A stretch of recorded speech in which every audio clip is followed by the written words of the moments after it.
Hey Ratbags, it's Jade today, taking a look at what I think is going to be the 10 biggest survival games of 2025. You may have seen various different lists taking a look at all the subgenres of survival, whether it's crafting, cozy, hardcore, or maybe a little bit more action. So combining all of that information, 100 pretty much plus different survival games that could be potentially released in 2025, here is the 10 that I think are going to make the most impact, will be the most played, or certainly be some of the best reviewed. Sure, there's plenty of other games I'm really hyped for, so don't get disappointed if you don't see something you've been looking forward to, but do let me know which it is if it's not in this list today, and let's go. The 10 biggest survival games releasing in 2025. Somewhat announced under the radar towards the end of 2024, Viking Dynasty continues the series that a lot of people may have played with Medieval, Sendoku or Wild West. Some of them games have had mixed receptions, but there's no doubt about it, Medieval Dynasty, the one that kicked them off, was a huge success, and now Vikings tapping into that popularity could be the same. There's certainly something about Vikings in general that captures the imagination, especially of survival fans, ever since Valheim really cemented it as one of the go-to genres in the open world once again. But there haven't actually been that many other successful Viking survival games. Some have come and gone without much fanfare, but if this version adds all the same elements that people love about Medieval Dynasty, settlement building, helping the locals, crafting, deep exploration and more, then I'm pretty sure this is going to be a huge success, hopefully when it arrives at some point in 2025. Satisfactory has been massively popular over the last few years, as has been the rise of automation, so it's no surprise that more and more survival crafting games are trying to add it in some way, shape or form. The creators of Green Hell are going very different in their next game, sci-fi, pretty much fighting huge hordes of bugs as you mine the materials of an ever-changing planet with vicious storms that could literally burn you alive or freeze you to death. Green Hell just announced they've sold 7 million copies, so they pretty much know a thing or two about releasing a popular game, and I can't see any reason why this wouldn't be. That mix of automation with a little bit more action than you would expect in something like Satisfactory, I think it's really going to be big. It is promising co-op play as well, so let's hope it all melds together to make something compelling. I'm really interested in how the actual storms or these kind of end of cycle events really take and influence how you play, and of course the bugs definitely look a little bit like they're borrowed from Starship Trooper. But absolutely, automation has been massive, and I think that will carry over with a lot of fans expecting or liking the look of this, based purely even on that, even if they don't necessarily like the idea of getting a deep suntan. This is exactly what I was looking for something like Satisfactory, a little bit more urgency, a bit more danger, and not necessarily just a chill build factory simulator. So fingers crossed Star Option does come to the fore and we'll see it release in 2025. Something I've been keeping an eye on for years now, Aloft is finally releasing in early access on Steam, January the 15th.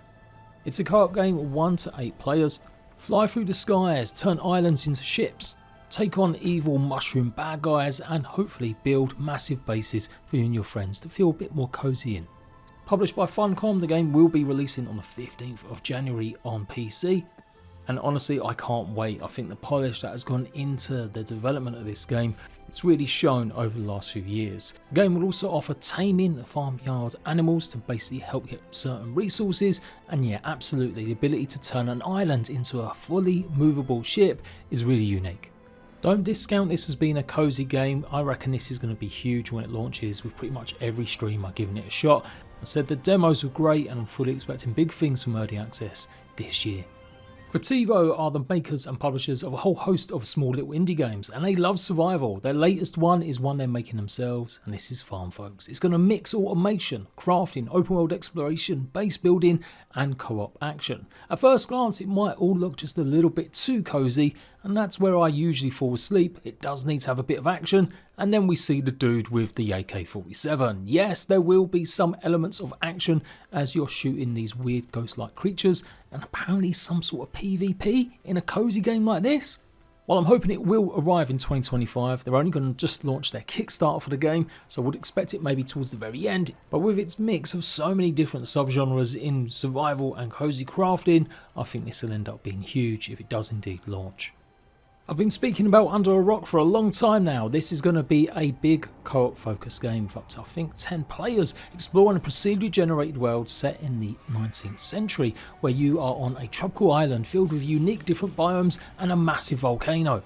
It's going to have base building, it'll have the usual crafting of weapons, tools, and hopefully you exploring together important resources to try and survive. Along the way you'll be able to tame a variety of different creatures to use as mounts and hopefully fend off massive crabs, giant Neanderthals and a lot more. More than likely coming to Steam Early Access before launching on Xbox and PlayStation hopefully soon after. Under the Rock is going to be absolutely one of my top 3 most hyped games of 2025. Dune Awakening apparently has over 1 million wish lists. It's the next game from the makers of Conan Exiles Funcom, backed this time by their publisher Tencent in a big way. It's going to be an MMO, something I'm not necessarily that hugely keen on, and it is going to be very focused on PvP, with the idea that you're trying to survive on Arrakis and you'll be going out there engaging in what they're calling combined warfare, mixing obviously your abilities on foot with some of the vehicles that you would expect from the Dune universe. And of course fighting over the spice and making sure it carries on flowing. Is it going to be any good? I honestly don't know. Conan Exiles dropped off a cliff in terms of quality and the right kind of support once they started adding battle passes and more crap to it. And Funcom are promising that this game is going to be the least jankiest game they've ever launched. But I'm hearing mixed things from people that are already taking part in the betas, as well as some of the preview hands-on events, maybe not necessarily that impressed. But I can still see it being absolutely massive. The Dune universe is pretty much hype at the moment still, and I expect this one to definitely tickle some people's fancy. Will it have the long-term kind of playership? Well, with no single player, no offline play, and again that focus on PvP combined arms, yeah, it's going to have to be something pretty special. Take players away from the ever-growing Rust or other games like DayZ and more. But of course it is a survival open world MMO style game, so it definitely will be concentrating on them types of players as well as the typical survival fans. So yeah, I expect this to still be relatively big, even if it can't maybe shake off the cries of jankiness. I've got plans to cover this on my Jade PG 2 channel, which is more focused on PvP and this type of style game, so look out for more content in the future if and when it does arrive, which is still apparently scheduled for early 2025, so I would expect this hopefully to drop between now and maybe the end of March or April. With a ton of ongoing betas, testing out all various parts of it, especially the base building, which is definitely appealing to me. I can't wait to see if that aspect at least is pretty good. And let's just hope that everyone can find a space, even if PvP isn't your thing. You can maybe help out with your clans by becoming a master, I guess, base builder or weaponsmith, along them lines. As usual, this is the kind of advertising that goes out to people really not interested in that side of things, that you can still contribute and maybe somehow still have fun. As soon as we get any info, I'll of course do a release date video for you guys, and any more news about the betas becoming more open to everyone instead of very select few waves. So yeah, a real mixed bag here that could be amazing, could be kind of mediocre, or could be downright awful. We won't know until we get a chance to all play it together. Finally, a game releasing on more platforms rather than just PC. This is Atomfall, coming to Xbox, PlayStation, not just current gen, but older gen too, and of course PC. Atomfall was harshly been labelled Fallout UK, and I can see absolutely why, but I definitely think this has got something a bit special about it. The game centres around revising history from a real life event in the 50s in the UK, where a nuclear facility had to basically be quarantined for a few weeks after some malfunctions. The government seemed pretty keen on keeping under wraps what exactly transpired at Windscale, and there's various different factions and maybe some scary ghoulies that we'll have to take care of. Rebellion need a hit. As I said, they made the previous games like Sniper Elite, but it's been a good few years now since they've had something pretty groundbreaking. Is this going to be it? I kind of hope so. It is going to be a single player survival experience, and definitely more on the realms of RPG shooter action, although yeah, it is absolutely going to have some sort of crafting and elements of survival you're used to. As you investigate using a multitude of different tools, try and keep various different factions happy, and maybe augment a few cricket bats and other various different weaponry to hopefully succeed. British fans of a certain age, you'll know their sci-fi influences like Doctor Who and various different 60s, 70s and 80s sci-fi shows that really are lending itself to this, rather than just the lazy comparisons to Fallout. And just like a loft, another one that's actually got a release date set. This is coming out on the 27th of March. Problem with these types of games, they don't offer often much decent replayability, so fingers crossed there are some different game modes we can take part in, or some of the crafting and other elements are a bit more engaging. But it will be on Game Pass as well, so if you got it, you might as well try it for free. Light Materium has absolutely gained attention for seemingly being a carbon copy of the Horizon Zero series. Bright, colourful, animalistic mechs that you'll be fighting with bows and maybe a bit more futuristic weapons is seemingly the order of the day. Of course, this game though does add the full crafting, base building, survival aspects that you would expect. It is made by Tencent and it is going to be coming to PC, mobile and consoles in the future. Not too sure even if it's going to be a paid game or they might offer some sort of microtransactions to buy.